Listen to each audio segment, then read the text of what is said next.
Shalom jemaat sekalian.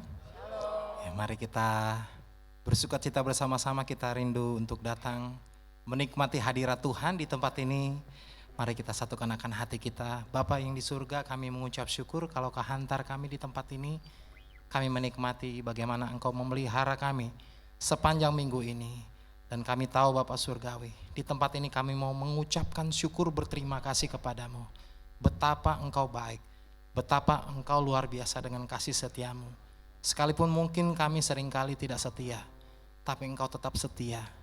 Bapa Surgawi, layakan kami oleh kuasa tubuh darah dan nyawa Yesus Kristus. Kami rindu Kau bebaskan akan hati kami.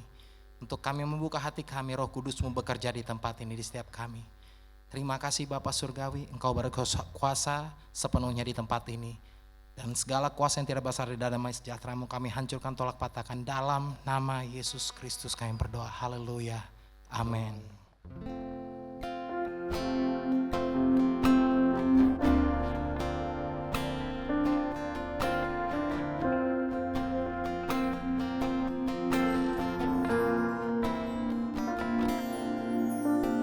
Bapa, Engkau mengenalku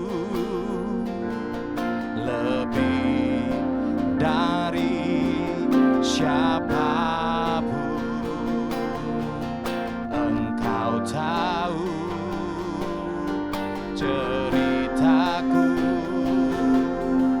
dan isi hatiku. Tak peduli masalah, tak peduli masa lalu, Engkau tetap memilikiku. Engkau tetap memilikiku, bahkan ku sempurnakan jadi karya yang indah. Kini aku percaya, kini aku percaya, tiada yang mustahil, tiada yang mustahil bagi kuasa-Mu, kuasa-Mu. Kuatkanku, dasarku berharap, dasarku berharap. Kini aku berserah, kini aku berserah pada rancangan-Mu, pada rancangan-Mu. Bagiku ikuti panggilan-Mu, ku kan setia, sampai akhir hidupku. Bapa, oh Bapa, Engkau mengenalku lebih dari siapapun, lebih dari siapa. Engkau tahu ceritaku, Engkau tahu ceritaku dan isi hatiku, dan isi hati. Tak peduli masa lalu, tak peduli masa lalu. Engkau tetap memilikiku, bahkan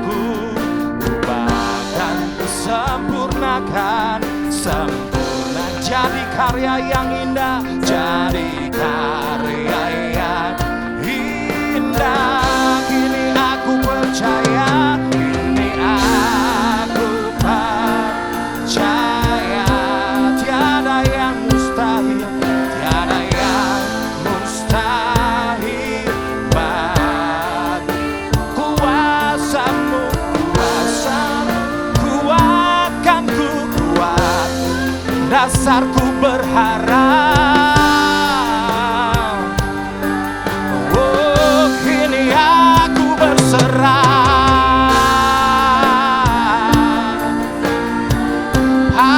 rancanganmu, pada rancanganmu bagiku. Ikuti panggilanmu, panggilanmu. Ku kan setia sampai akhir hidupku. Mari jemaat bangkit berdiri semua, kita sambut, katakan, Bapa, Engkau mengenalku. Bapa, Engkau mengenal lebih dari siapapun, lebih dari siapa. Engkau tahu ceritaku, dan isi hatiku, dan isi hati. Tak peduli masa lalu, tak peduli masa lalu. Engkau tetap memilih. Ubahkanku, sempurnakan, sempurna jadi karya yang indah. Kini aku percaya,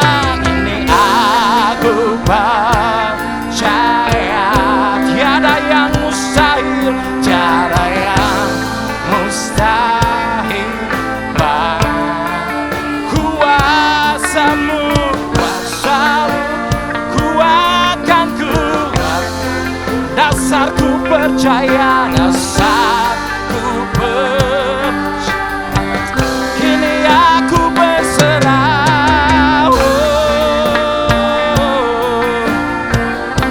Pada rancanganmu,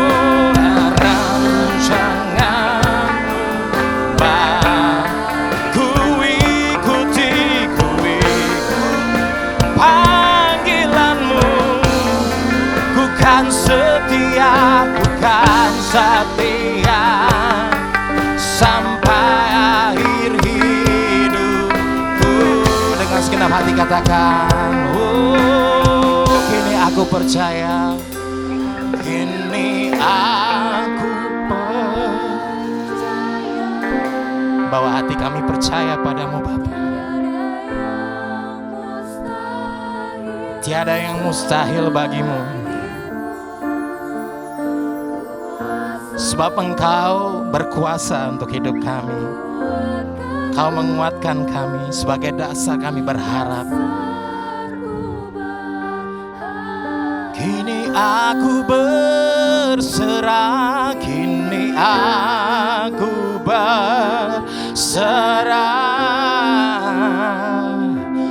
pada rancanganmu. Ku ikut panggilanmu. Ku kan setia sampai akhir hidupku. Kini aku percaya, kini aku percaya, tiada yang mustahil. Kuasamu kuatkanku, dasarku berharap.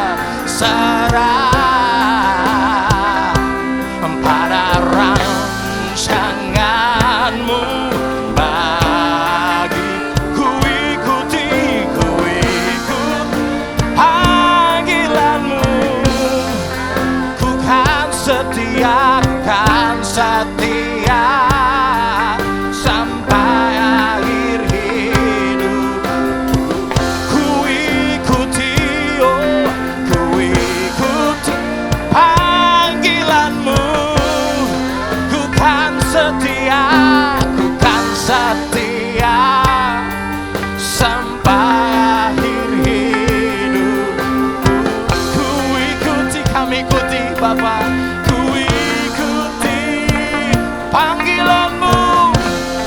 Ku kan setia, ku kan setia sampai akhir hidupku. Katakan ku ikuti panggilanmu, panggilanmu. Ku kan setia sampai akhir hidup.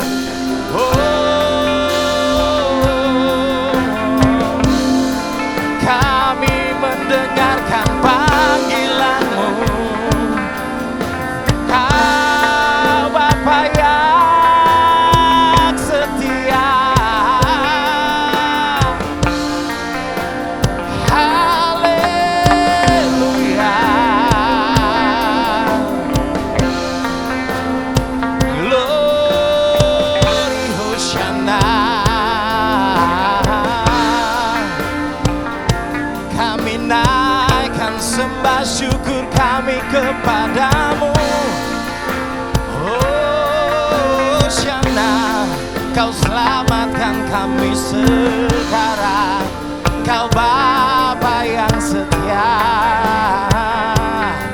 Kau Bapa yang mengenalku lebih dari siapapun. Haleluya. Glory Hosana. Kami bersyukur kepadamu. Kau Allah yang setia, Kau Allah yang perkasa. El Shaddai, tiada yang mustahil bagimu. Nyatakanlah segala kehendak-Mu. Jamah setiap kami yang datang merindukan hadirat-Mu. Hosana.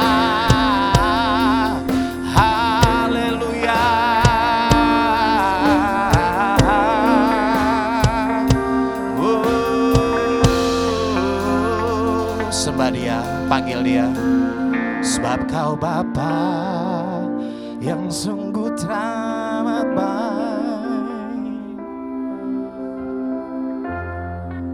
Kau Bapa yang mengenal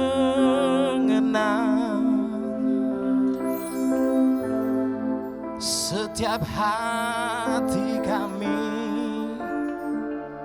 Betapa kami bersyukur, betapa kami berterima kasih kepadamu.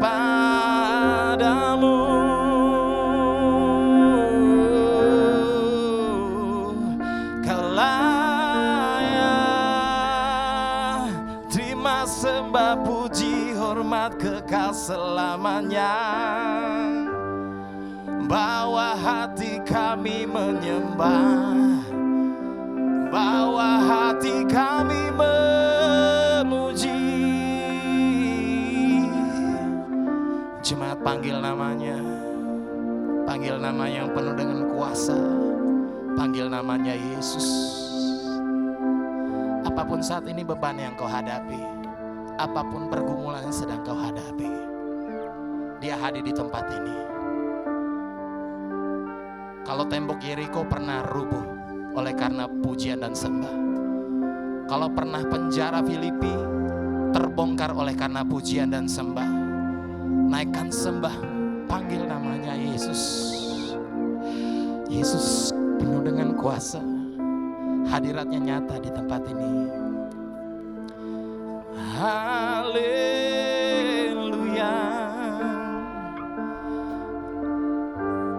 Kami naikkan nyanyian sembah kami, kami naikkan mazmur kepadamu.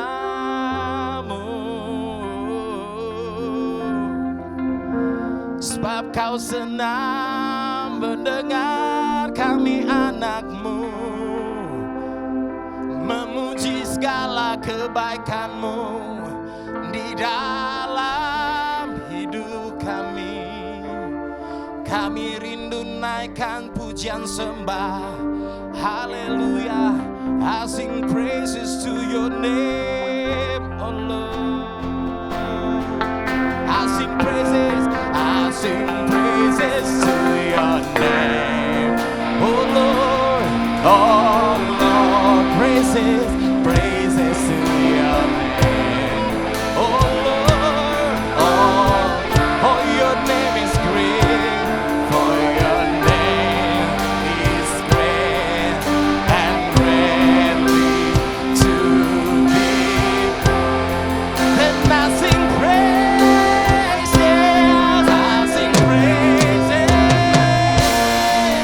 to your name, oh Lord. Praises to your name, oh, for your name is great, for your name is great and greatly to be praised. Katakan nyanyian pujian bagimu, nyanyian pujian bagimu, Yesus. Pujian bagimu, Yesus, Yesus. Namamu besar, namamu besar dan layak dipuji. Siapa Tuhanmu, panggil namanya, nyanyian pujian, Yesus, Yesus. Pujian baru, nama yang penuh kuasa, Yesus, Yesus. Namamu besar dan layak dipuji. Biar itu dari hatimu, katakan nyanyian pujian, nyanyian pujian. Cuma katakan Yesus. Pujian bagimu,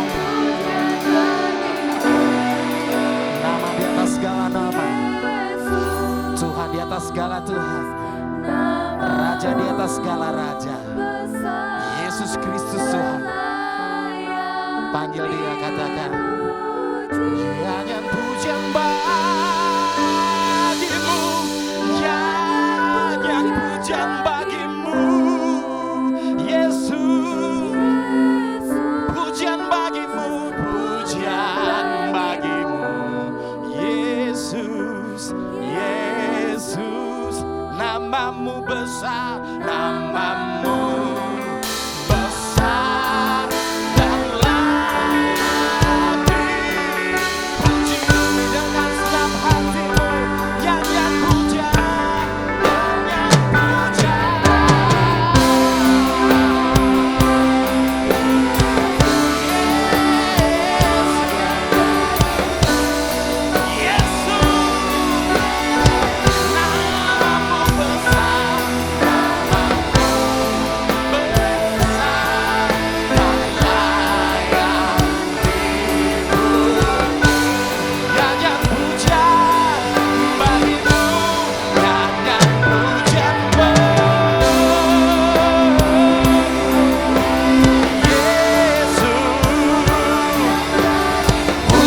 Bagimu, Yesus. Namamu besar, namamu besar dan layak dipuji. Katakan namamu besar, namamu besar dan layak dipuji. Namamu besar, namamu besar dan layak dipuji. Haleluya.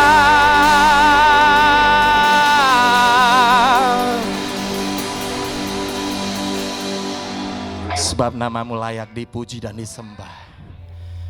Kami percaya Bapa, saat ini hadirat-Mu nyata, Roh Kudus bekerja menjumpai setiap pribadi yang datang di tempat ini.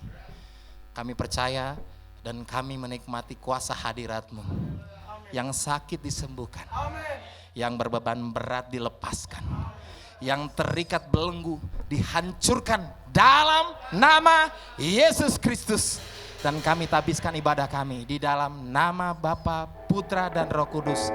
Haleluya, amin. Berikan tepuk tangan buat Tuhan kita. Haleluya. Saya senang di sini ya, sukacitanya berasa. Cuman saya pengen tos kanan kiri katakan, siapa tahu dia punya Tuhan gunung batunya. Tahu gunung batu? Gunung batu itu tempat bersembunyi Daud. Ya, cotos kanan kiri katakan, Yesus gunung batumu. Gini kan gunung batu kita tahu toh? Iya, dengan batu yang seperti ini juga Goliat bisa jatuh. Ya, kita percaya bahwa Tuhan juga adalah gunung batu kita. Ada amin? Haleluya.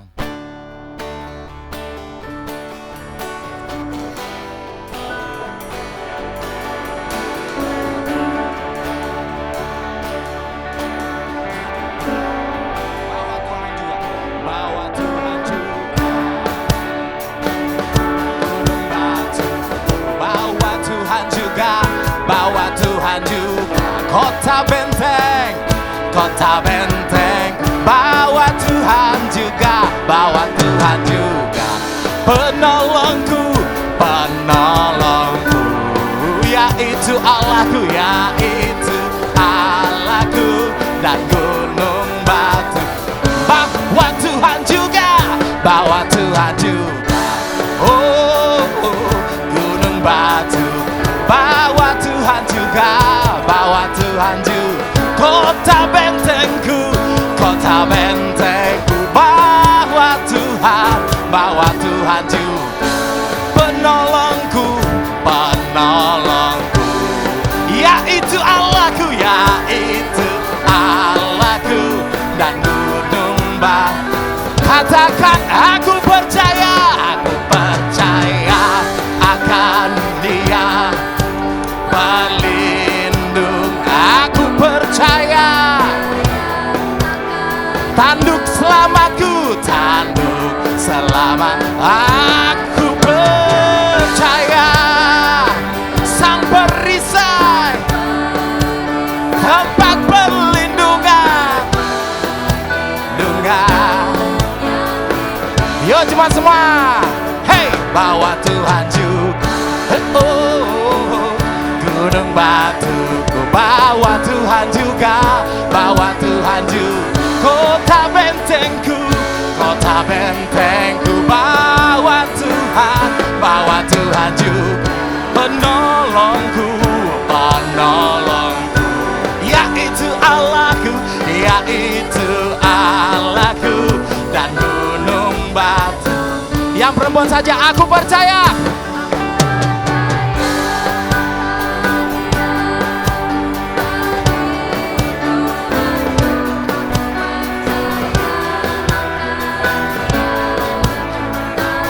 Yang laki-laki aku percaya akan Dia, sang perisaiku, tempat perlindungan yang tinggi. Yo semuanya aku percaya. Aku percaya.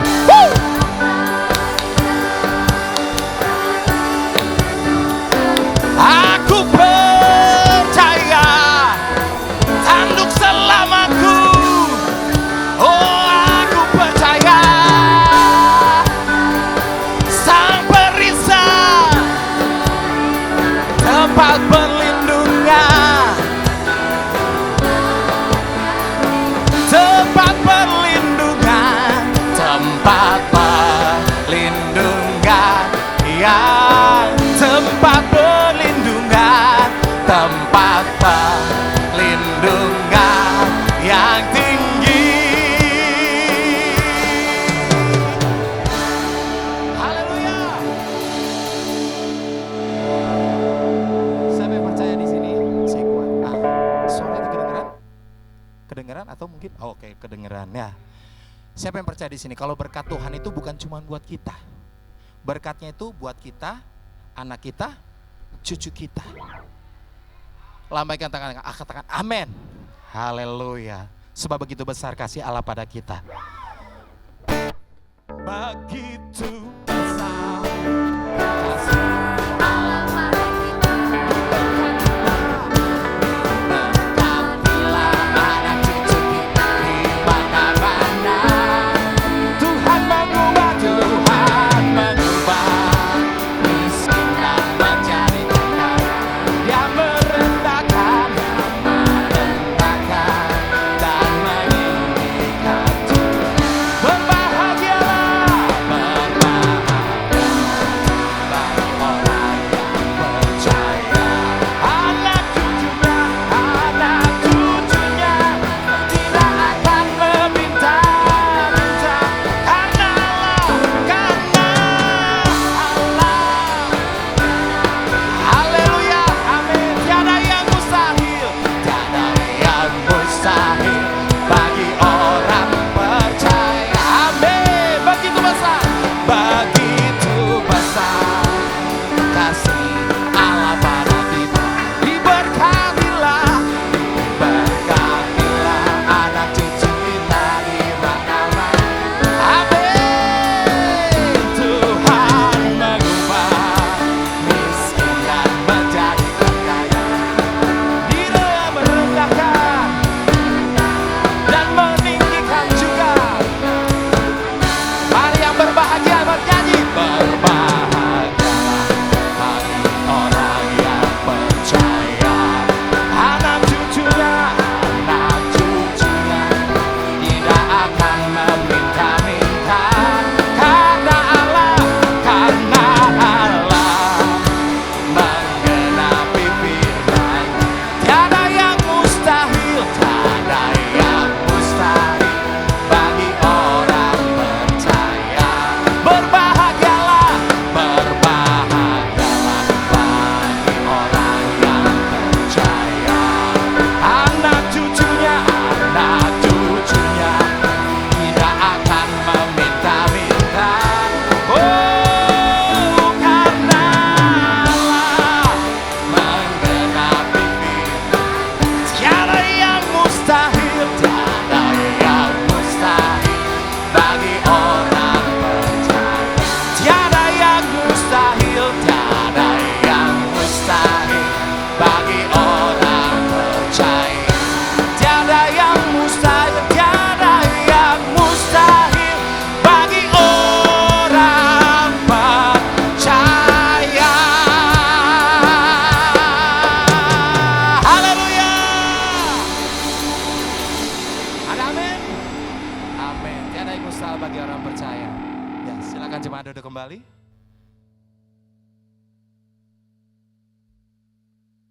Ya, kita siapkan hati kita. Kita akan mendengarkan kebenaran firman Tuhan.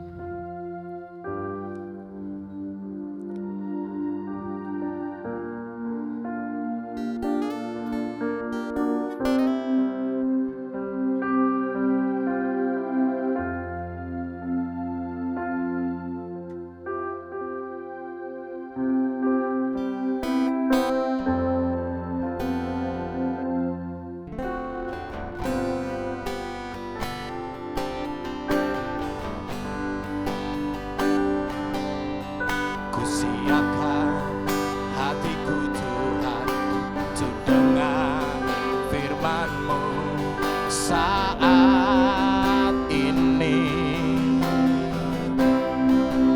Ku sujud menyembah-Mu, Tuhan. Masuk hadirat-Mu saat ini.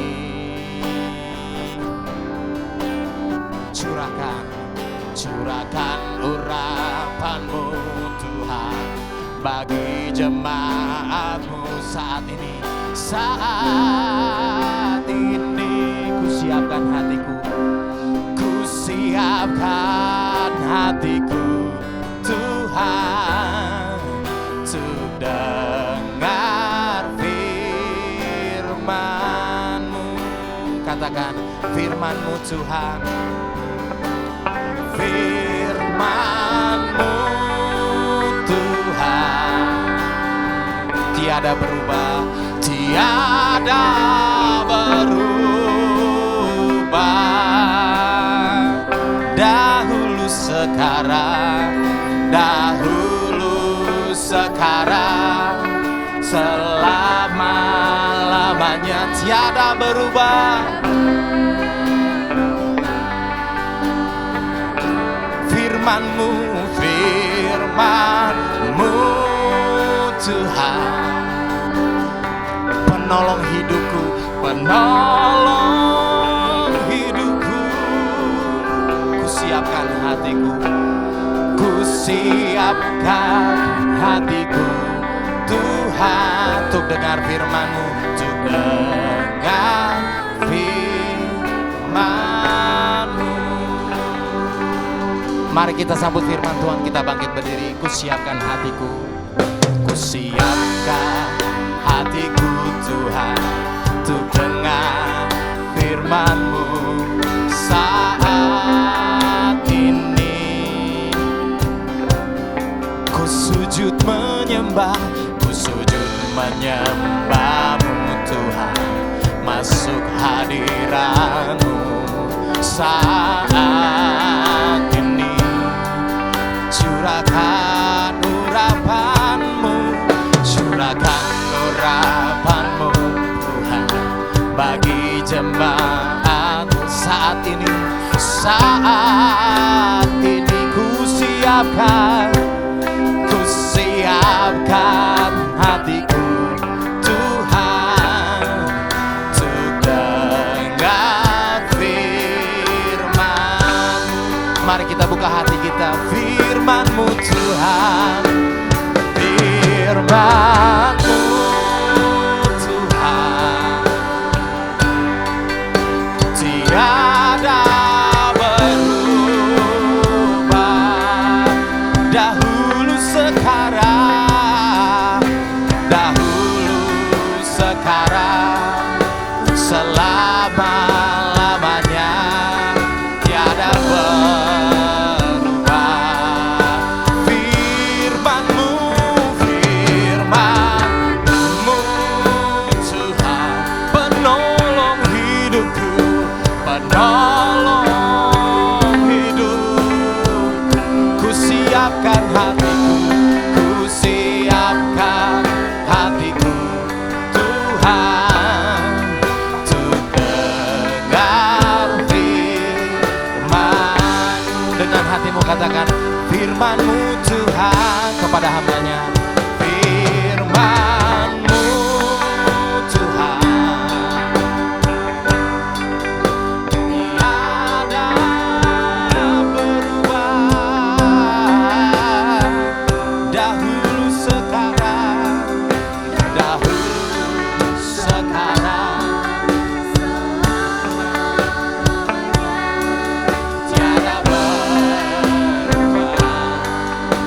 Firman-Mu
Kami mengundang kuasa-Mu, kuasa Allah yang maha tinggi turun atas kami semua. Kami membatalkan semua siasat kuasa kegelapan, kami membatalkan kuasa-kuasa gelap dalam nama Yesus, dan biarkanlah otoritas kuasa Allah yang tinggal di tempat ini. Datanglah kerajaan-Mu dan jadilah kehendak-Mu di tempat ini seperti di surga. Itu sebabnya Tuhan, kiranya Engkau akan berfirman atas kami, dan biarkanlah firman-Mu itu seperti pedang yang bermata dua, yang akan memisahkan roh dan jiwa, yang memisahkan antara kebenaran dan kepalsuan. Dan biarkanlah Engkau akan memerdekakan hidup kami dengan kebenaran-Mu, karena kebenaran-Mu akan memerdekakan seluruh kehidupan kami. Terima kasih Bapa, berfirmanlah ya Tuhan, kami siap untuk mendengar, dan nyatakanlah firman-Mu atas kami. Biarkanlah firman-Mu hidup dan menghidupi kami ya Tuhan.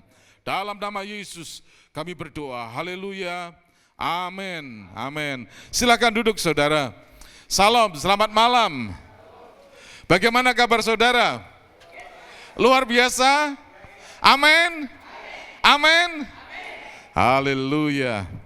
Tadi waktu saya mau berangkat ke sini ada satu kejadian.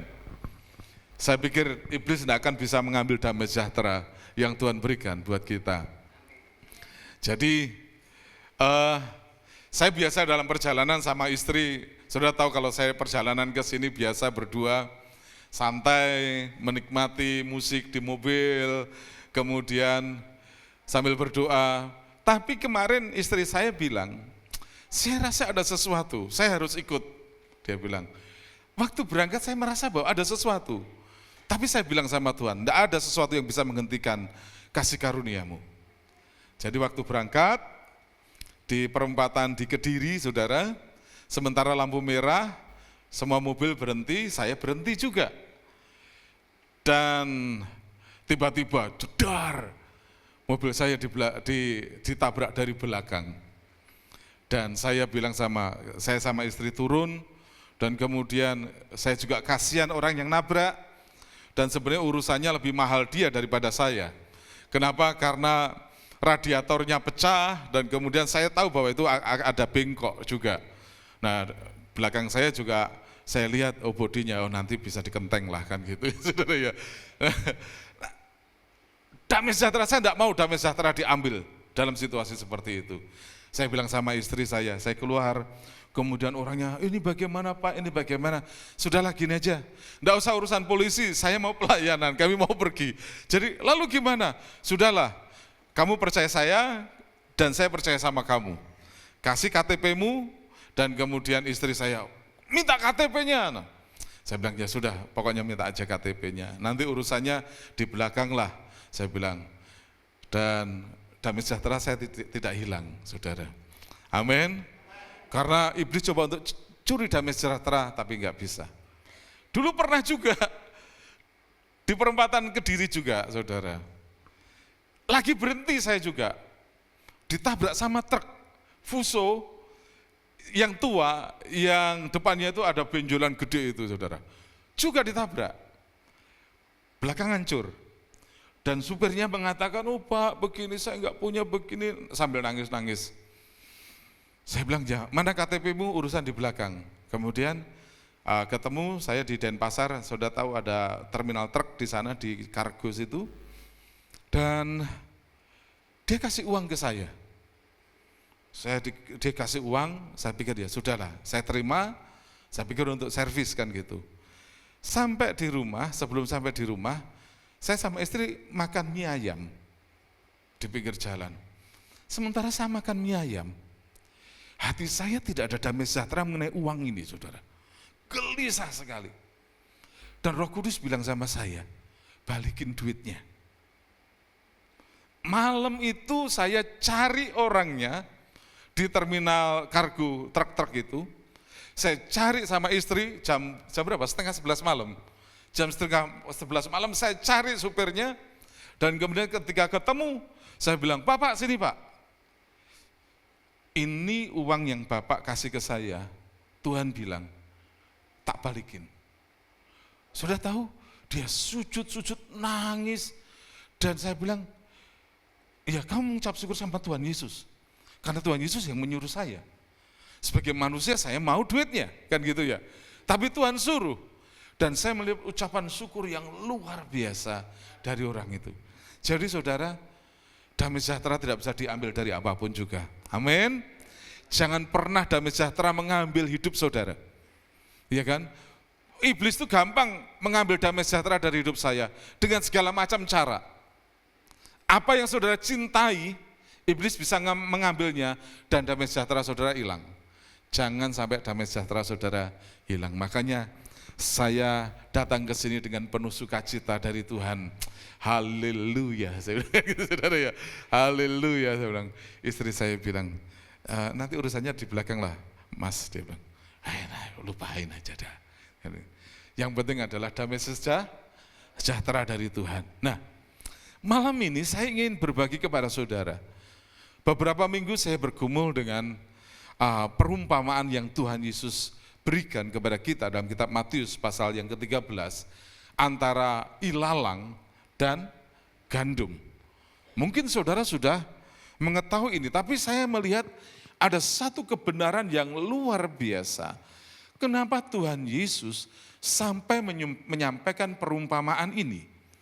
Mari kita akan baca bersama-sama kitab Matius pasal 13 ayat yang ke-24 sampai 30. Dikatakan di sini perumpamaan tentang lalang dan di antara gandum. Yesus membentangkan suatu perumpamaan lain lagi kepada mereka, katanya, hal kerajaan surga itu seumpama orang yang menaburkan benih yang baik di ladangnya. Perhatikan, saya ulangi ya. Yesus katakan, hal kerajaan surga itu seumpama orang yang menaburkan benih yang baik di ladangnya. Tetapi pada waktu semua orang tidur, perhatikan, datanglah musuhnya, menaburkan benih lalang di antara gandum itu, lalu pergi. Perhatikan baik, kita menabur sesuatu yang baik. Tuhan menabur sesuatu yang baik. Tapi ketika kita tertidur, ada musuh kita yang menaburkan benih lalang yang tidak baik itu. Dan kemudian dia pergi, tidak tahu kemana. Ayat 26 dikatakan, ketika gandum itu tumbuh dan mulai berbulir, nampak jugalah lalang itu. Maka datanglah hamba-hamba Tuhan ladang itu kepadanya dan berkata, Tuhan, bukankah benih baik yang Tuhan taburkan di ladang Tuhan? Dari manakah lalang itu? Kenapa? Karena hambanya ini tidak tahu bahwa ada iblis atau musuh yang menabur benih lalang pada waktu mereka tertidur. Itu sebabnya saudara-saudara yang kasih dalam Tuhan harus berhati-hati. Saudara sudah berbuat baik. Saudara sudah melakukan sesuatu yang luar biasa. Tapi kemudian saudara mulai terkejut, loh kok bisa ada yang tidak baik muncul? Dari mana ini asalnya? Nah, ayat 28 dikatakan, jawab Tuhan itu, seorang musuh yang melakukannya. Lalu berkatalah hamba-hamba itu kepadanya, jadi maukah Tuhan supaya kami pergi mencabut lalang itu? Karena sudah tumbuh. Ayat 29 dikatakan, tetapi ia berkata, jangan. Sebab mungkin gandum itu akan ikut tercabut pada waktu kamu mencabut lalang itu. Biarkanlah keduanya tumbuh bersama sampai waktu menuai. Pada waktu itu, aku akan berkata kepada para penuai, kumpulkanlah dahulu lalang itu, dan ikatlah berkas-berkas untuk dibakar. Kemudian, kumpulkanlah gandum itu ke dalam lumbungku. Saudara, pertanyaannya, ayat 30 ini, kenapa Tuhan menyuruh mengumpulkan lalang dulu, baru kemudian disuruh mengumpulkan gandum? Kenapa Tuhan tidak menyuruh mengumpulkan gandum dulu, baru mengumpulkan lalang? Ternyata Tuhan itu punya maksud yang luar biasa. Kemudian kita lanjutkan, Matius pasal 13, ayat 36 sampai 43. Karena pada waktu Yesus menyampaikan perumpamaan ini, murid-muridnya tidak ngerti, belum ngeh apa yang dimaksud oleh Tuhan Yesus. Makanya ayat 36 dikatakan di sini, maka Yesus pun meninggalkan orang banyak itu, lalu pulang. Murid-muridnya datang dan berkata kepadanya, jelaskanlah kepada kami perumpamaan tentang lalang di ladang itu. Yesus menjawab katanya, orang yang menaburkan benih baik ialah anak manusia. Anak manusia itu adalah Yesus. Ladang ialah dunia. Benih yang baik itu anak-anak kerajaan. Dan lalang anak-anak si jahat. Musuh yang menaburkan benih lalang ialah iblis. Waktu menuai ialah akhir zaman. Dan para penuai itu adalah malaikat. Perhatikan, sudah dijelaskan sedemikian rupa sama Tuhan. Maka seperti lalang itu dikumpulkan dan dibakar dalam api. Demikian juga pada akhir zaman. Orang-orang yang termasuk golongan lalang akan dimusnahkan dalam nyala api. Anak manusia akan menyuruh malaikat-malaikatnya dan mereka akan mengumpulkan segala sesuatu yang menyesatkan dan semua orang yang melakukan kejahatan dari dalam kerajaannya. Semuanya akan dicampakkan ke dalam dapur api. Di sanalah akan terdapat ratapan dan kertakan gigi. Pada waktu itulah orang-orang benar akan bercahaya seperti matahari dalam kerajaan Bapa mereka. Siapa bertelinga, hendaklah ia mendengar. Jadi dengan jelas, saya ulangi lagi. Orang yang menaburkan benih baik ialah Tuhan Yesus, yaitu anak manusia. Kemudian ladang ialah dunia. Benih yang baik itu adalah anak-anak kerajaan atau orang-orang benar. Benih lalang adalah anak-anak si jahat. Musuh yang menaburkan benih lalang ialah iblis. Nah, slide selanjutnya. Terus, ya. Slide selanjutnya, terus. Oke. Nah, pertanyaannya di sini, kenapa Tuhan melarang untuk mencabut lalang? Matius pasal 13 tadi mengatakan ayat 28. Jawab Tuhan itu, seorang musuh yang melakukannya, yaitu yang menabur lalang. Lalu berkatalah hamba-hamba itu kepadanya, jadi maukah Tuhan supaya kami pergi mencabut lalang itu? Tetapi Yesus berkata, jangan, sebab mungkin gandum itu akan tercabut pada waktu kamu mencabut lalang itu. Nah, saudara-saudara yang kasih dalam Tuhan, ternyata pohon gandum dan pohon ilalang pada waktu mereka mulai tumbuh bersama-sama, itu susah dibedakan. Sudah dapat melihat dua di sini. Itu susah dibedakan mana ilalang, mana gandum. Itu sebabnya Yesus mengatakan, jangan dicabut. Nanti pada waktu mencabut justru kamu salah mencabutnya. Yaitu gandum yang kamu cabut, lalang kamu tinggalkan. Jadi jangan. Biarkan semuanya bertumbuh bersama-sama. Karena antara lalang sama gandum itu persis sama. Itu sebabnya ini gambaran juga orang-orang percaya di gereja. Saudara tidak bisa melihat orang itu baik atau jahat. Karena sama-sama menyembah Tuhan. Betul? Sama-sama membaca firman Tuhan. Sama-sama beribadah bersama-sama. Sama-sama bersekutu bersama. Saudara tidak tahu mana yang jahat, mana yang tidak. Tapi kenyataan disitulah dunia ini, saudara. Amin. Amin. Jadi jangan kaget kalau tiba-tiba, loh tadinya orang itu kok baik sekali, tapi kok sekarang begini ya. Enggak usah kaget. Karena Tuhan bilang biarkan semuanya bertumbuh bersama-sama. Karena ketika engkau akan mengambil gandum, maka mungkin yang lain yang akan tercabut. Nah, slide selanjutnya. Di sini disebutkan dalam sebuah penelitian. Kedua tumbuhan ini sangat mirip. Sehingga di sejumlah tempat di dunia, lalang itu disebut sebagai gandum palsu.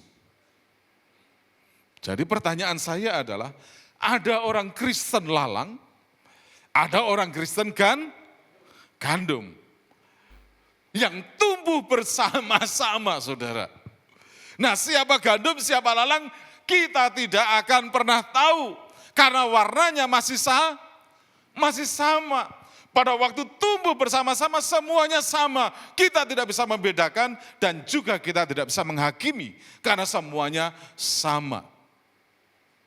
Tapi di sini katakan, dalam bahasa Inggris disebutkan false with darnel.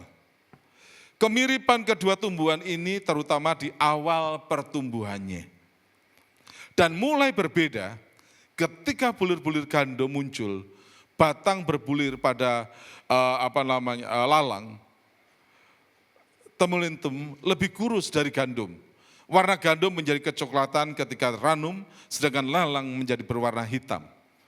Nanti suatu saat akan ketahuan. Tuhan itu pernah bilang, orang itu akan ketahuan apa saudara? Buahnya. Saya punya teman. Kalau berdoa, saya pernah cerita sama saudara. Kalau berdoa, kenceng doanya. Kalau mulai dia bahasa roh, kenceng bahasa rohnya. Dia bisa mengucapkan panjang lebar. Tapi kalau disenggol sedikit, dia bisa marah luar biasa. Nah pertanyaannya, apakah orang ini rohani atau tidak? Kenapa tidak? Rohana tadi kita ya. Kenapa tidak? Semua dilihat dari buahnya. Kita bisa ngomong firman Allah dari kitab Kejadian sampai Wahyu hafal. Tetapi buah tidak memunculkan, kebenaran itu tidak muncul. Maka maaf, saudara masuk golongan Kristen ilalang. Hati-hati. Tetapi kalau saudara menunjukkan buah yang luar biasa, buah roh, buah kekristenan, buah iman saudara, maka di situ saudara masuk golongan orang Kristen gandum. Saudara nanti akan dapat melihat. Seperti yang saya katakan tadi, kenapa Tuhan Yesus bilang ilalang dulu yang harus dipanen, dibersihkan, diikat dan dibakar, dan kemudian baru panen, menuai gandum. Ternyata ada sesuatu yang luar biasa. Perhatikan di sini. Perhatikan dalam pekerjaan iblis, ketika waktu benih ditabur, benih gandum itu ditabur, kemudian kita tinggalkan, ternyata iblis menabur benih kejahatan juga. Dan dia bekerja seperti ini saudara, cara bekerja. Ia menanamkan pengaruhnya dalam sunyi dan diam-diam. Orang-orang yang seperti ini, iblis tuh, jangan ngomong ya, kita berdua saja yang tahu. Benar tak? Ya kan? Kemudian ngomong sama yang satunya, hanya kita berdua yang tahu. Berapa banyak orang yang ngomong sama gini? Bukan 2, itu bisa 10. Bahasanya hanya kita yang berdua yang tahu, saudara. Padahal ada 10 orang yang sudah tahu, hanya kita berdua. Itu cara iblis, diam-diam. Bekerja dalam sunyi, saudara. Kalau kita bicara kebenaran, kita bicara terbuka dengan orang. Resikonya diterima atau tidak, itu resiko saudara. Saya bicara dengan orang, kalau saya bicara 4 mata sama dia, saya tegur apa adanya, kalau kamu marah ya marah saya sama saya. Kalau tidak ya jangan. Tapi kemudian kalau seandainya kita bicara 4 mata dan kemudian saya dengar kamu ngomong yang lain sama orang lain, kita berbicara 4 mata lagi, ternyata kamu tidak bisa dipercaya. Itu konfrontasi langsung, bicara tentang kebenaran. Tapi iblis seringkali memanipulasi kebenaran. Seringkali dia bekerja dalam sunyi dan diam-diam. Hanya kita yang tahu. Saudara, jangan pernah mempercayai orang yang hanya kita yang tahu, saudara. Apalagi kemudian ada pemimpin gereja, jangan ngomong sama diaken ya, hanya kita yang tahu. Hati-hati saudara. Betul? Iya kan? Biasanya pasti agak ada, orang bilang ada udang di balik batu, iya kan? Sekarang bukan ada udang di balik batu, saudara. Ada Ada emas di balik batu, kan gitu ya saudara. Ada sesuatu. Nah, kemudian yang kedua, cara iblis. Dalam konteks ilalang sama gandum ini. Ia bisa menanamkan benih kejahatan itu di dalam hati manusia. Ketika hati manusia tidak menyadari dan tidak wake up, tidak terbangun, dia akan silent, menanamkan benih-benih itu. Saudara, bagaimana cara silent, secara diam, dia menanamkan itu dalam hati, yaitu ketika kita merasa punya hak. Saudara tahu? Saudara punya hak untuk sakit hati. Ada di sini yang punya hak sakit hati? Hati-hati, ya kan? Ketika iblis bilang, kamu berhak sakit hati, karena dia melakukan begini, kamu berhak. Saudara tahu, orang yang sakit hati, itu seperti ngomong begini. Dia mau minum, di gelas itu ada baygon. Dan dia mau minum baygon, minum itu, dan sambil ngomongin temannya, mati kau. Yang minum adalah dia. Yang mati siapa? Ya kan? Kurang ajar dia, minum dia. Orang yang sakit hati, makannya enggak enak. Pernah saudara disakiti, kemudian orang yang menyakiti saudara jalan-jalan, dan kemudian saudara di rumah, aduh Tuhan tolong saya. Sambil membenarkan, Tuhan sembuhkan hati saya, tapi masih kurang ajar dia. Saudara, itu iblis, pekerjaan iblis, mencoba untuk menanamkan kepahitan. Waktu saudara pahit, saudara tidak bisa menikmati hidup. Saya tidak pernah orang yang terluka hatinya bisa menikmati kasih karunia Allah. Orang itu coba untuk membandingkan orang. Ketika kau diberkati Tuhan melebihi orang yang pernah menyakiti saudara. Saudara mengatakan, oh haleluya Tuhan kau baik. Tapi ketika orang yang menyakiti saudara diberkati lebih daripada saudara. Saudara akan bilang, oh Tuhan di mana kau Tuhan. Ini Tuhan kau betul. Ini kenyataan dan itu pekerjaan iblis. Menanamkan di dalam diri kita untuk kita menjadi seorang Kristen ilalang. Hati-hati, kita adalah gandum. Ayat 3, yang bagian 3. Apa yang ditanam itu tampaknya sama. Filosofi sama. Semuanya sama, seolah-olah sama.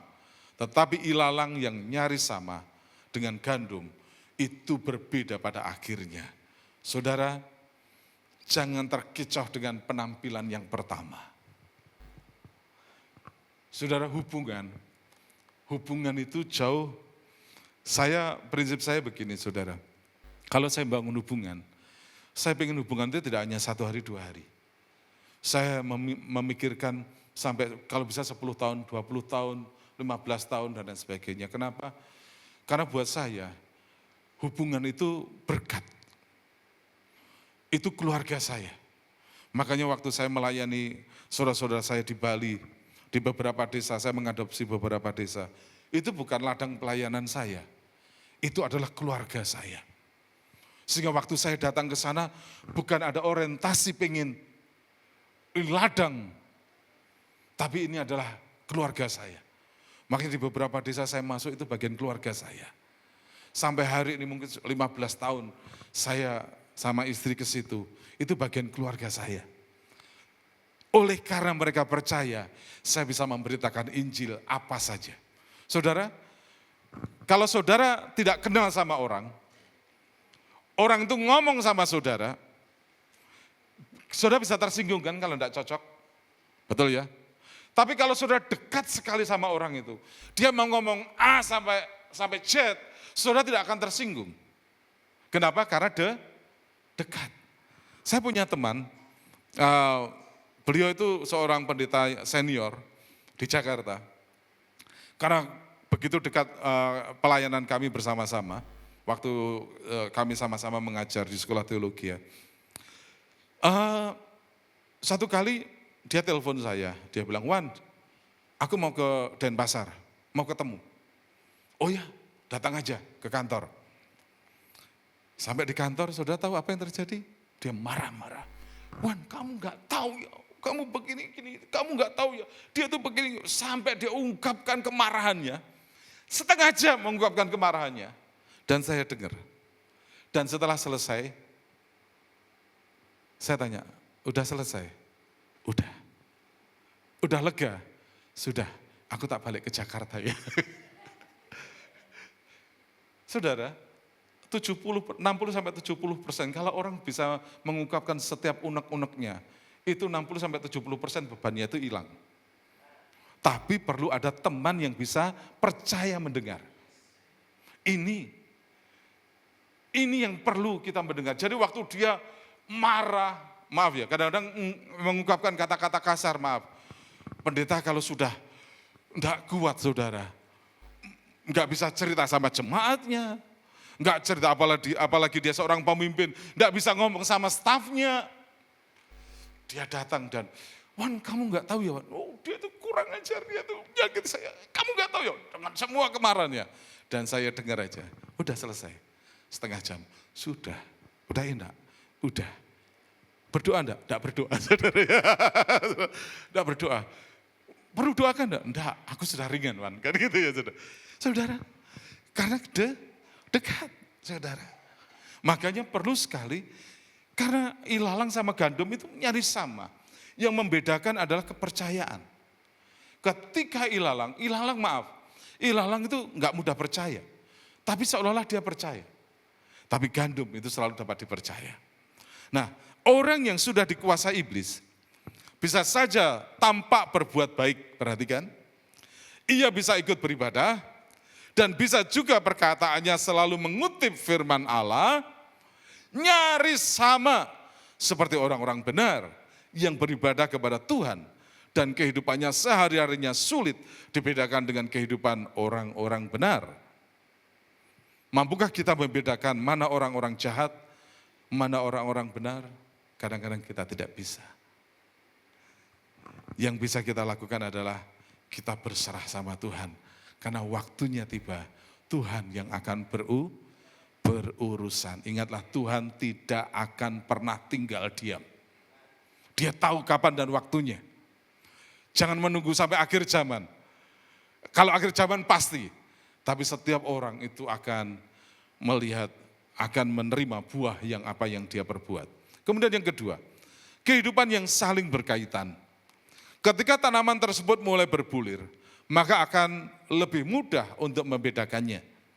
Hanya ketika sudah berbulir, akar lalang maupun gandum saling berkaitan satu dengan yang lain. Sehingga lalang tidak bisa dicabut tanpa merusak gandumnya. Sehingga pada akhirnya ia harus menunggu sampai tanaman itu berbuah dan dipisahkan pada saat penuaian. Ketika berbuah pun, perhatikan, bulir-bulirnya sangat berbahaya dan beracun, yaitu bulir-bulir ilalang, saudara. Sehingga penuai harus benar-benar teliti dalam memisahkannya. Itu sebabnya kenapa jawabannya Tuhan bilang, ilalang dulu yang dicabut dulu. Karena ternyata bulirnya itu berbahaya dan beracun. Maka semua yang racun-racun itu, saudara, diambil Tuhan dulu dan dibakar. Yang ditinggalkan adalah pohon gandum yang akan diambil dan masuk dalam berkas, yaitu surga yang mulia. Haleluya. Amin. Itu sebabnya jangan pernah nangis. Slide selanjutnya, lalu apa yang harus kita lakukan? Yang sesuai dengan firman Allah. Oke, slide selanjutnya, terus. Pertama, kita harus berjaga-jaga dan berdoa. Karena iblis bekerja pada waktu kita tidur, pada waktu kita lalai. Makanya firman Allah mengatakan berjaga-jaga dan berdoa. Matius pasal 13, Yesus katakan, tetapi pada waktu semua orang tidur, sekali lagi tidur. Bisa tidur secara rohani, bisa tidur itu berarti bahwa kesadaran kita tidak ada. Datanglah musuhnya menaburkan benih lalang di antara gandum itu, lalu pergi. Ketika gandum itu tumbuh dan mulai berbulir, nampak jugalah lalang itu. Ternyata dia bekerja pada waktu tidur. Markus pasal 14 ayat 38. Berjaga-jagalah dan berdoalah, supaya kamu jangan jatuh ke dalam pencobaan. Roh memang penurut, tetapi daging itu lemah. 1 Petrus pasal 5 ayat 8. Sadarlah dan berjaga-jagalah. Kata sadar itu lawan kata dari tidur. Wake up, wake up. Bangun, sadar, dan berjaga-jagalah. Lawanmu si iblis berjalan keliling sama seperti singa yang mengaum-ngaum dan mencari orang yang dapat ditelannya. Kenapa ditelan? Kenapa tidak digigit? Bukankah ini singa? Betul kan? Pernah tanya sama Tuhan? Kenapa 1 Petrus pasal 5 ayat 8, singa tidak menggigit, tapi menelan? Ada satu ayat mengatakan bahwa Tuhan sudah mencabut semua kuasa-kuasa kegelapan. Kuasanya dicabut, giginya dicabut, sehingga dia hanya mengaum.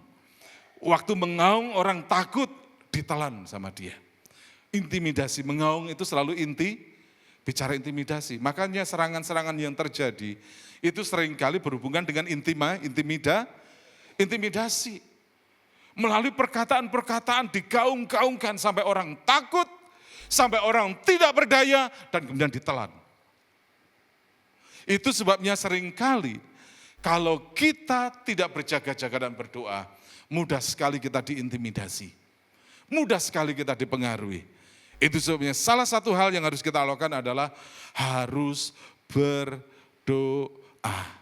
Kapan terakhir kali saudara punya waktu doa sendiri? Tidak usah dijawab. Saya tahu semua saudara setiap hari berdoa. Amin. Setiap pagi pasti berdoa. Amin. Ya, berdoa. Berapa lama saudara berdoa? Yang paling sering itu cuma doa makan kalau ingat. Tuhan, terima kasih untuk makanan ini. Haleluya, amin. Kemudian doa tidur. Panggil penjaga satpamnya. Oh Tuhan, hari ini saya mau tidur. Jagai malam ini Tuhan. Jadi Tuhan jadi satpam. Ya kan, kita tidur ngorok, Tuhan suruh jadi satpam.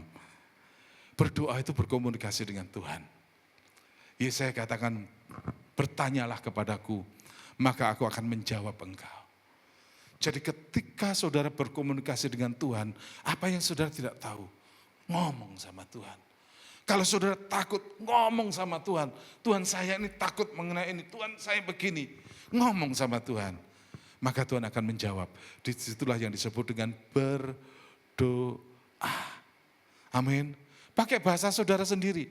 Tidak usah pakai puisi. Banyak orang Kristen takut berdoa karena tidak bisa doa puisi. Saudara tahu doa puisi? Oh Allah semesta alam. Oh Tuhan langit dan bumi. Dan puisinya panjang. Padahal setelah itu berkati makanan ini. Amin. Ya kan gitu. Saya pernah itu. Waktu pelayanan di timur itu. Mau doa makan. Doa itu setengah jam. Saya bilang, wah ini cepet-cepet makan. Iya kan? Kalau kita di misi itu, sudah di pelayanan misi itu, kalau doa makan, oh haleluya Tuhan, amin. Ayo makan, udah. Gitu, saudara ya. Oh, ini doa setengah jam, oh Tuhan pencipta langit dan bumi, Tuhan kau mengilu. Panjang lebar, ujung-ujungnya berkati makanan ini, haleluya, amin. Kenapa enggak langsung berkati makanan ini?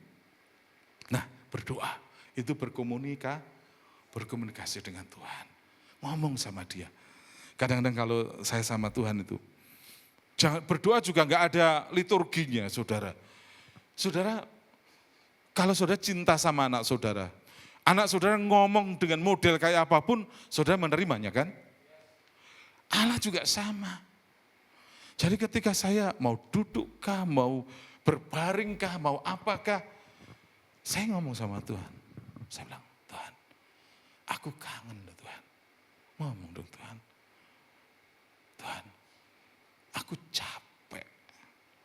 Tuhan, saya ngomong dari itu saya. Kadang-kadang saya di belakang rumah ada kursi yang khusus di situ.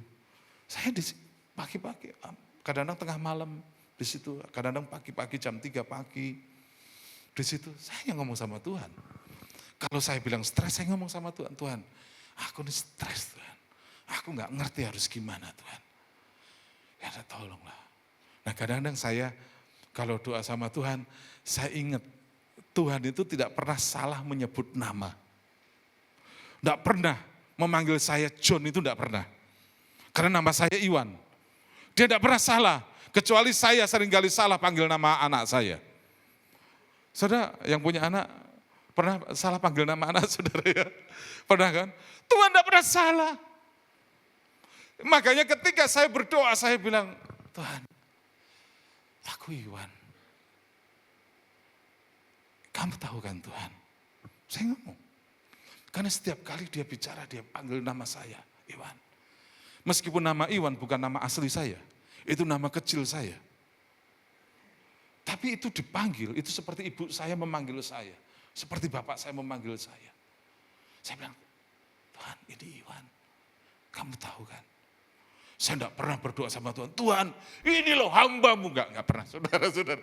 Saya bilang personality dengan Tuhan dalam doa, apa adanya. Jangan pernah takut, saudara. Saya kadang-kadang kalau doa serius, saya suka doanya jalan, saudara. Saya kadang-kadang kalau di gereja bisa doa keliling begini. Muter itu bisa sampai 40 kali. Sampai jalan Tuhan. Harus begini Tuhan. Tuhan begini Tuhan. Doa. Berdoa. Yang penting berkomunikasi dengan Tuhan. Kadang-kadang saya naik sepeda motor keluar. Saya bilang sama istri, ayo kita doa keliling. Naik sepeda motor. Tuhan. Saya bilang Tuhan. Bicara dengan Tuhan. Berdoa. Makanya penting buat saudara dan saya. Untuk kita bisa berjaga-jaga harus berdoa. Berdoa tidak ada liturginya. Itu isi hatimu, ngomong sama Tuhan. Dan izinkan Bapa kita yang baik, yang maha baik itu. Dan mengatakan, my beautiful daughter, anakku yang cantik, aku mencintaimu. Anakku yang luar biasa, aku mencintaimu. Waktu kita mendengar suara itu, wow, saya bilang, more than enough, lebih daripada semuanya. Firman Allah mengatakan, manusia memandang rupa, tapi Tuhan melihat hati. Itu sebenarnya dia bisa memanggil saudara dengan sebutan cinta yang luar biasa. Kemudian yang kedua, kita harus rajin membaca Alkitab. Kapan terakhir kali saudara baca Alkitab? Penting sekali. Firman-Mu adalah pelita bagi kakiku dan terang bagi jalanku. Siapa yang menerangi? Firman. Firman-Mu itu pelita bagi kakiku dan terang bagi. Kenapa Alkitab tidak menulis firman-Mu itu seperti senter bagi kakiku? Kenapa harus pelita? Saudara tahu jarak pelita itu, cahaya pelita, tidak jauh saudara. Jaraknya mungkin paling banter itu 1 meter, 2 meter, itu terang. Sisanya itu kabur. Nah, perjalanan hidup kita nggak tahu masa depan kita. Kadang-kadang kita susah untuk bisa memperkirakan semua yang di depan. Tapi ketika firman itu menjadi pelita, maka setiap langkah kita yang suram itu menjadi terang oleh karena pelita. Dan firman itu akan memberikan kepada kita kekuatan yang luar biasa, kepastian yang luar biasa. Itu sebabnya bacalah firman Allah, bacalah Alkitab, karena itu akan menjadi terang dan menjadi pelita bagi hidup kita. Kemudian yang ketiga, jangan lupa kita menyembah. Saudara tahu, bagian yang paling ditakutkan iblis bukan saudara membaca Alkitab, bukan saudara berdoa, tapi ketika saudara menyembah Tuhan. Kenapa? Karena iblis tidak bisa menyembah Tuhan. Kenapa? Menyembah itu perlu submission. Menyembah itu perlu penundukan diri, pengakuan bahwa otoritas yang terbesar adalah bukan saya, tapi Tuhan yang aku sembah. Pengakuan itulah yang tidak dimiliki iblis. Makanya iblis tidak berani untuk menyembah.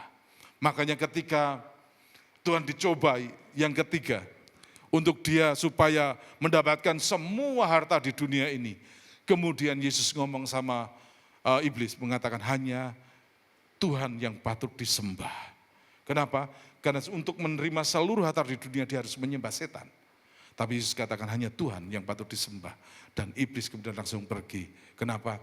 Iblis takut kalau ada anak-anak Tuhan yang menyembah Tuhan. Makanya kalau tidak hati-hati saudara, tantangan yang terbesar di dalam gereja adalah tim penyembahan. Karena itu adalah ujung tombak yang diserang habis-habisan di semua gereja. Kalau tidak hati-hati, kenapa? Karena biasanya tim penyembahan itu, keakuan itu mulai muncul. Padahal yang dibutuhkan adalah kerendahan hati, penundukan diri. Saya selalu mengajarkan, saya bertobat. Ketika saya menerjemahkan salah satu pendeta dari Arizona, waktu di Surabaya, itu mungkin hampir 20 tahun yang lalu. Karena saya merasa bahwa saya punya pengalaman, saya punya begini. Jadi kalau ide pemimpin saya pikir ide saya lebih bagus daripada pemimpin, kenapa saya harus ikuti pemimpin saya? Sementara ide saya lebih bekerja. Jadi saya ada keakuan, ada kesombongan. Tapi saya tidak menyadari, saya merasa bahwa saya baik-baik saja. Tapi ketika saya menerjemahkan pendeta dari Arizona ini, dia berbicara tentang mengenai kuasa dan berkat penundukan. Disitulah kemudian saya menyadari bahwa submission, penundukan kepada pemimpin itu absolut. Makanya ketika kita bisa menundukkan diri kepada pemimpin kita, meskipun kita punya segudang pengalaman, kehebatan luar biasa, tetapi iblis selalu mencoba supaya kita tidak tunduk karena kita merasa lebih hebat daripada pemimpin.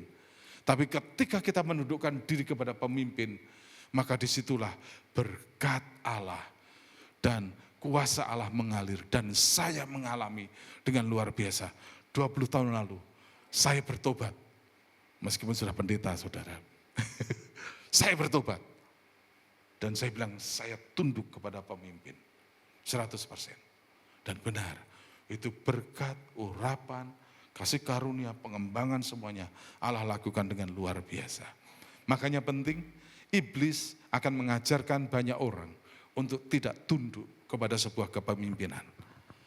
Kita, jemaat Tuhan, kalau kita menjadi gandum rohani, maka salah satu bagian adalah kita harus memiliki ketundukan di dalam kehidupan kita. Amin. Ketundukan inilah penting, karena itu akan membangun kerajaan Allah dengan sesuatu yang luar biasa. Nah, kemudian bagian yang kedua adalah membangun pola hidup seperti cara hidup jemaat mula-mula. Saya tidak panjang lebar di sini. Saya membaca ayat yang ke-42. Jemaat yang mula-mula, saya baca ayat 41 dulu. Orang-orang yang menerima perkataannya itu memberi diri dibaptis, dan pada hari itu jumlah mereka bertambah kira-kira 3.000 jiwa. Dikatakan mereka bertekun dalam pengajaran rasul-rasul. Perhatikan, bukan pengajaran yang lain. Dalam persekutuan. Dan yang ketiga, mereka selalu berkumpul untuk memecahkan roti dan berdoa. Banyak orang-orang Kristen terjebak dengan yang namanya kebersamaan. Kita bilang unity, kebersamaan saja. Pertanyaan saya, kebersamaan untuk apa? Kalau kebersamaan itu justru menjauhkan kita dari Tuhan, maka kebersamaan tidak ada artinya. Tetapi apa yang dikatakan di dalam firman Allah, jemaat yang mula-mula itu bersama-sama dikatakan bertekun dalam pengajaran, dalam persekutuan, dan kemudian dalam fellowship dan berdoa. Bukankah fellowship itu selalu dikatakan makan-makan? Kalau kita mau makan-makan, bahasanya apa? Kita mau fellowship, padahal makan-makan kan gitu. Jadi saya katakan memecahkan roti itu fellowship. Makan kan gitu ya. Makan. Ayo kita fellowship, berarti makan, betul ya? Kalau kita ketemu, ayo fellowship, tapi tidak ada apa-apanya, kita akan tanya, fellowship apa ini? Ya kan? Nah, jadi yang penting di sini untuk menjaga bahwa kita harus bertekun bersama-sama dalam pengajaran, bertekun bersama-sama dalam persekutuan, bertekun bersama-sama di dalam fellowship, bertekun bersama-sama di dalam doa. Ayat 43 katakan, maka ketakutanlah mereka semua. Sedang rasul-rasul itu mengadakan banyak mujizat dan tanda. Dan semua orang yang telah menjadi percaya tetap bersatu. Dan segala kepunyaan mereka adalah kepunyaan bersama. Dan kemudian diulangi lagi ayat yang ke-46 dan 47. Jadi saudara-saudara yang kasih dalam Tuhan, ini sangat penting sekali untuk menjaga hidup kita, untuk kita bisa saling bersama-sama. Saudara tahu, kekuatan kekristenan itu tidak bisa personal. Yesus selalu katakan kita bersama sebagai tubuh Kristus. Jadi jangan pernah sendiri. Orang Kristen kalau sendiri mudah ditembak oleh iblis. Makanya selalu bersekutu bersama. Kemudian yang ketiga, yang terakhir, dikatakan di sini. Yesus akan memisahkan antara gandum dan ilalang. Matius pasal 13 ayat 30. Biarkanlah keduanya tumbuh bersama sampai waktunya menuai. Pada waktu itu, aku akan berkata kepada para penuai, kumpulkanlah dahulu lalang itu dan ikatlah berkas-berkas untuk dibakar. Kemudian, kumpulkanlah gandum itu ke dalam lumbungku. Saudara, yang membedakan adalah ketika waktunya sudah tiba, maka gandum itu akan keluar muncul, ada biji gandumnya. Sementara ilalang itu kosong, tidak ada apa-apa, kecuali ilalang itu menjadi kehitam-hitaman, gandum itu menjadi kuning keemasan. Makanya pada waktu Yesus katakan, jangan diambil sekarang, tunggu sampai waktunya semuanya sudah siap. Gandum akan kelihatan gandum, ilalang akan kelihatan ilalang. Saudara, jangan patah semangat, suatu saat akan ketahuan mana gandum, mana ilalang. Tapi jagalah hatimu dengan segala kewaspadaan, karena dari situlah terpancar kehidupan. Kenapa? Menunggu itu kadang-kadang gak enak, tapi jangan menunggu terus. Jalanlah hidup dengan ucapan syukur. Jalanlah hidup dengan berdoa, jalanlah hidup dengan bersekutu, jangan jauh-jauh dari umat Tuhan, dan jangan terlelap dan tertidur, wake up. Maka biarkanlah Tuhan terus bekerja, dan bekerja buat kita semuanya. Amin. Karena Tuhan yang akan memisahkan mana ilalang, mana gandum. Saudara dan saya akan melihat bahwa biarkanlah kita semua di sini adalah gandum rohani. Dan Tuhan akan kumpulkan, bukan untuk dibuang dan dibakar. Tapi Tuhan katakan, kemudian kumpulkanlah gandum itu ke dalam lumbungku. Amin. Saudara dan saya masuk dalam lumbungnya Tuhan. Jadilah gandum rohani dan jangan mau dicemari. Tetap utuh di dalam Tuhan. Mari kita akan berdoa. Sekali lagi Tuhan, kami ucap syukur kepadamu untuk malam ini. Biarkan ini akan menyadarkan kami siapa kami, apakah kami ilalang atau gandum. Tapi kebenaran hari ini, kami tahu bahwa kami semua yang di sini adalah gandum. Di mana suatu saat Engkau akan mengumpulkan kami untuk ditaruh dalam lumbungmu, yaitu dalam kerajaan surga yang mulia, yang luar biasa. Itu sebabnya Tuhan berkati kami. Engkau kiranya terus bekerja dalam hidup kami, sehingga hidup kami akan berbuah seperti gandum itu Tuhan. Terima kasih Bapa. Sementara hamba-Mu berhenti berbicara, kiranya kebenaran ini Kau tajamkan dalam hidup kami masing-masing. Dalam nama Yesus kami berdoa. Haleluya. Amin. Amin.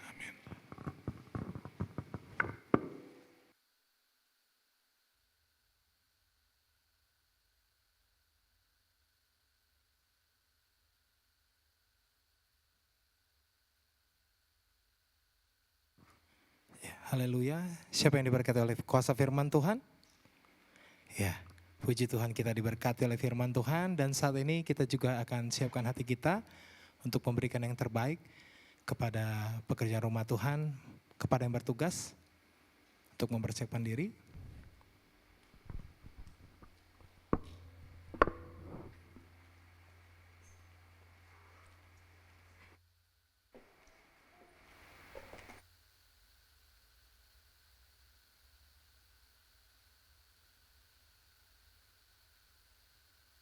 Mari sekali lagi kita berdoa. Terima kasih ya Tuhan atas berkat firman-Mu pada malam hari ini ya Tuhan, yang mengingatkan kami untuk kami boleh bertumbuh menjadi gandum-gandum rohani yang menyenangkan hati-Mu, hingga pada suatu saat nanti Tuhan kami boleh dikumpulkan di dalam lumbung-Mu, di dalam kerajaan Allah yang mulia. Tuhan, ajar kami untuk memiliki roh ketaatan, ajar kami untuk memiliki roh untuk tunduk kepadamu, tunduk kepada otoritas ya Tuhan. Bapa, biarlah kiranya Engkau saja membentuk kami untuk semakin hari semakin kami berkenan di hadirat-Mu ya Tuhan, memiliki karakter-Mu dalam kehidupan kami. Terima kasih ya Bapa. Biarlah kiranya Engkau memberkati hamba-Mu Bapak Pendeta Iwan Sulistiawan ya Tuhan. Biarlah apapun yang dikerjakan beliau, Engkau yang membuatnya berhasil dan beruntung.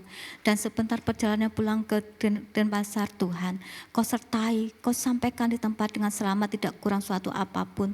Dan kami percaya Tuhan, Engkau akan semakin memakai beliau dengan luar biasa bagi kemuliaan nama-Mu. Terima kasih ya Tuhan, sebentar kami mau menabur. Biarlah kiranya Tuhan, Engkau saja Tuhan yang memberkati setiap tangan-tangan yang menabur. Karena kami percaya setiap tangan-tangan yang menabur Tuhan, biarlah berkenan di hadirat-Mu. Terima kasih Yesus, terpujilah nama-Mu di dalam nama Tuhan Yesus, haleluya, amin. Selamat menabur, Tuhan Yesus memberkati. Kami mengucapkan terima kasih kepada pelayanan Bapak Pendeta Iwan Sulistiawan, terima kasih beserta Ibu. Terima kasih berkatnya, sangat memberkati kami di tempat ini. Kami juga menyambut Bapak Ibu Saudara yang mungkin baru pertama kali hadir di tempat ini, ada? Baik, kalau umpamanya ada, kami tunggu untuk pertemuan-pertemuan berikutnya beribadah bersama kami di tempat ini. Saya akan membacakan pengumuman sepekan. Hari Rabu ada ibadah FA Family Altar di gereja pada pukul 7:30. Sabtu doa malam di gereja pada pukul 6:30, 18.30 ya. Dilanjutkan dengan latihan musik. Hari Minggu ibadah raya pukul 6 sore dan disambung dengan ibadah sekolah minggu 6:30. Tambahan pengumuman, Natal umum gereja kita akan dilaksanakan pada tanggal 14 Desember 2025. Jadi Natal kita akan dilaksanakan tanggal 14. Dress code nuansa biru. Ini tidak memaksa ya, kalau seumpamanya enggak punya biru, jangan, aku enggak mau ke gereja, aku enggak mau datang, jangan. Tetap harus datang. Pakai apa aja yang ada, pokoknya pakai baju. Jadinya silahkan aja datang, enggak memaksa. Nanti pas mari gitu enggak ada biru, aku enggak mau Natalan, enggak, jangan seperti itu ya. Tetap aja datang. Kalau bisa pakai baju biru, enggak perlu baru, pakai yang lama pun enggak apa-apa. Pokoknya dipakai ya.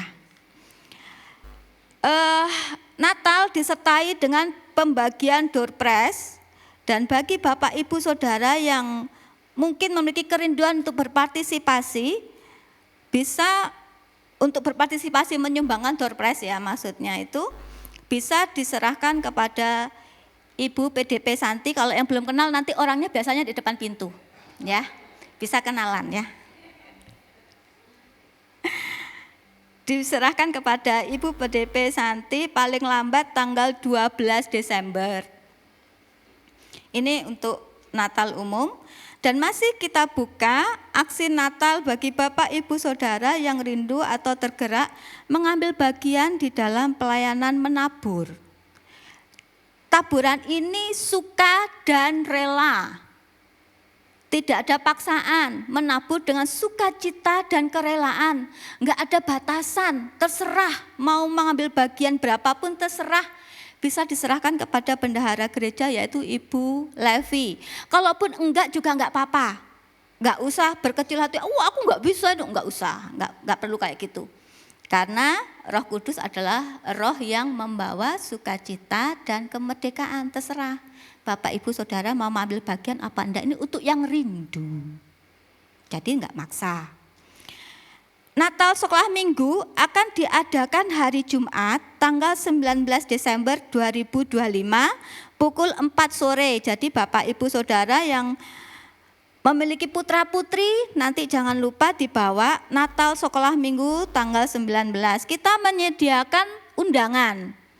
Mungkin Bapak Ibu Saudara mau mengundang saudaranya, mau mengundang tetangganya, atau mengundang siapa, silakan nanti menghubungi PDP, Ibu PDP Santi, nanti kenalan juga di sana karena dia yang ini, kotanya terbatas ya.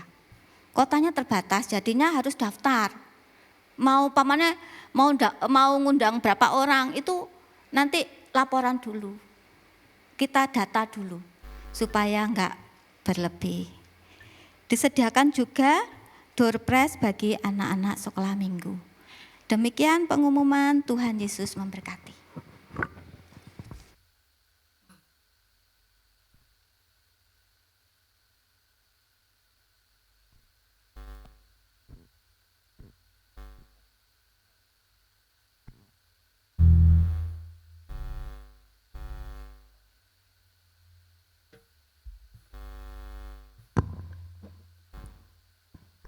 Ya, untuk ibadah tengah minggu, ya juga ikut promosi ya. Kalau di tengah minggu itu kita diberkati dengan firman Tuhan yang lebih praktis lah.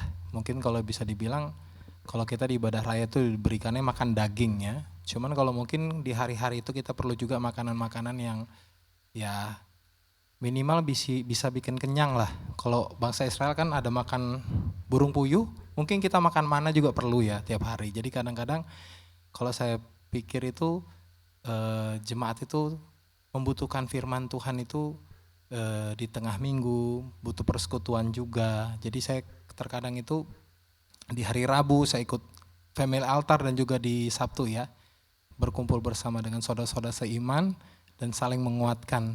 Ya, apalagi kita tahu hari-hari ini bukan makin baik, ya malah semakin jahat ya. Sedikit kesaksian mungkin tadi dari firman Tuhan yang dibawa hamba Tuhan. Kami yang pemain musik ini di sini dan juga singer WL, ya itu kenyataan ya. Kami itu paling mudah jatuh. Jadi bukan berarti kami di sini bukan curhat colongan ya, tapi memang banyak hamba-hamba Tuhan juga tahu orang-orang di atas altar ini adalah sasaran empuk iblis. Ya, jadi kami juga berterima kasih kepada hambanya supaya jemaat juga dukung kita. Kita bukan orang kuat di sini. Tanpa dukungan jemaat, tanpa kita saling bergandengan tangan, saling mendoakan, kami juga bisa jatuh. Dalam keadaan apapun, kami juga minta dukungan doanya. Bisa karena serangan sakit, bisa serangan pergumulan, masalah, bisa kami hadapi apapun itu. Jadi dengan segala kerendahan hati, dengan segala kerendahan diri, kami juga memohon doanya dari para jemaat. Doakan kami karena kami bukan apa-apa tanpa dukungan doa dari para jemaat. Terima kasih, mari kita bangkit berdiri, kita mau mengembalikan segala puji hormat kepada Dia yang pantas menerima segala hormat dan puji pengagungan.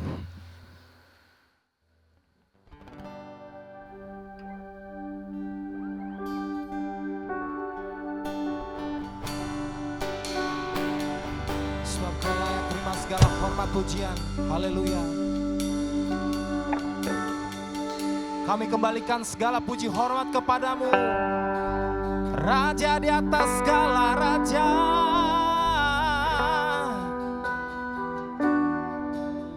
Katakan segala kemuliaan hanya bagimu Tuhan. Segala kemuliaan hanya bagi Tuhan. Segala hormat, segala hormat pujian hanya bagi Tuhan. Kuasa dan kemuliaan, kuasa dan kemuliaan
bagi Engkau saja Tuhan, sesembahan kami, pujian kami.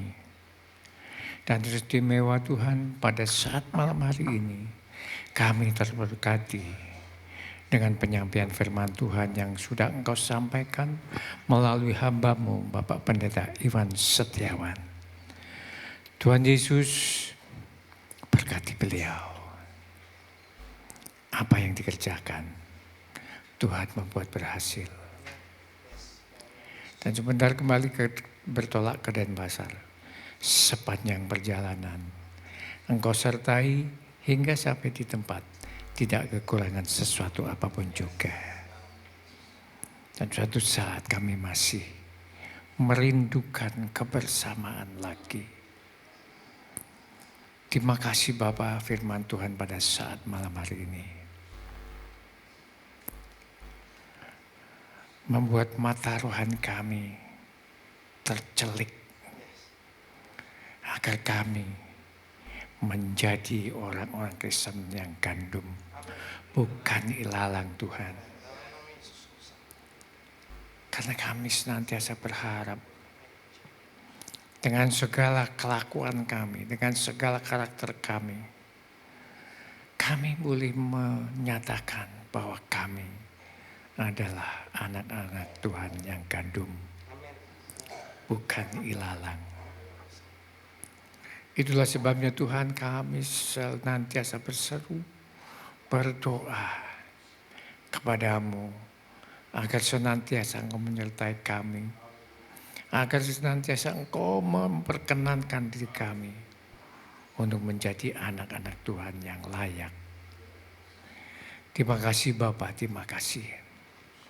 Tuhan Yesus, kami masih menyerahkan bangsa dan negara kami. Berkati bangsa dan negara kami ya Bapa. Berkati Bapak Presiden kami. Berkati Bapak Wakil Presiden kami serta para menteri. Bapak Kapolri dan Panglima TNI kami. Kami serahkan semuanya, semua pemimpin-pemimpin kami Tuhan. Karena kami yakin dan percaya tidak ada seorang pemimpin pun yang bukan berasal dari Engkau. Semua ini adalah pilihan-Mu untuk kami yang terbaik. Itulah sebabnya Tuhan, berkati Bapak Presiden kami. Berkati kesehatan, berkati semua program pekerja yang dicanangkan. Hingga terjadi dan menjadikan program kerja yang sukses dan berhasil. Terima kasih Bapak, kami juga menyerahkan provinsi kami, Provinsi Bali. Engkau berkati Bapak Gubernur kami serahkan semua di tangan Tuhan. Kami percaya Engkau pun masih memberkati para pemimpin kami. Teristimewa Tuhan pada saat malam hari ini kami berdoa buat kota di mana kami berada. Kau berkati Bapak Bupati kami, Wakil Bupati kami, serta para pejabat pemerintah kota Kabupaten Jembrana ini. Dari yang tertinggi sampai yang terendah kami serahkan di tangan Tuhan. Dan kami yakin dan percaya bahwa kesejahteraan kota di mana kami berada adalah kesejahteraan kami pula. Terima kasih Bapak. Saudaraku, mari kita angkat tangan siap terima berkat dari Tuhan. Diberkati pada saat datang. Diberkati pula pada saat engkau pulang. Diberkati sawah dan ladangmu, usaha dan pekerjaanmu. Diberkati usaha tokomu, usaha bengkelmu, usaha rumah makanmu, usaha kulinermu, usaha pabrik rotimu, usaha budidaya tambakmu, kesehatanmu dan pendidikanmu. Saudaraku, engkau tetap naik, tidak akan pernah turun dalam nama Yesus. Engkau pun tetap menjadi kepala, bukan ekor. Saudara, mari kita pulang membawa segala kedamaian. Damai-damai sejahtera dari Allah Bapa, Allah Putra, Allah Roh Kudus. Dari mulai saat ini sampai Maranatha, Tuhan Yesus datang kedua kali. Haleluya. Yang sudah diberkati, katakan bersama-sama. Amin, amin, amin. Selamat malam saudara, sampai ketemu minggu depan.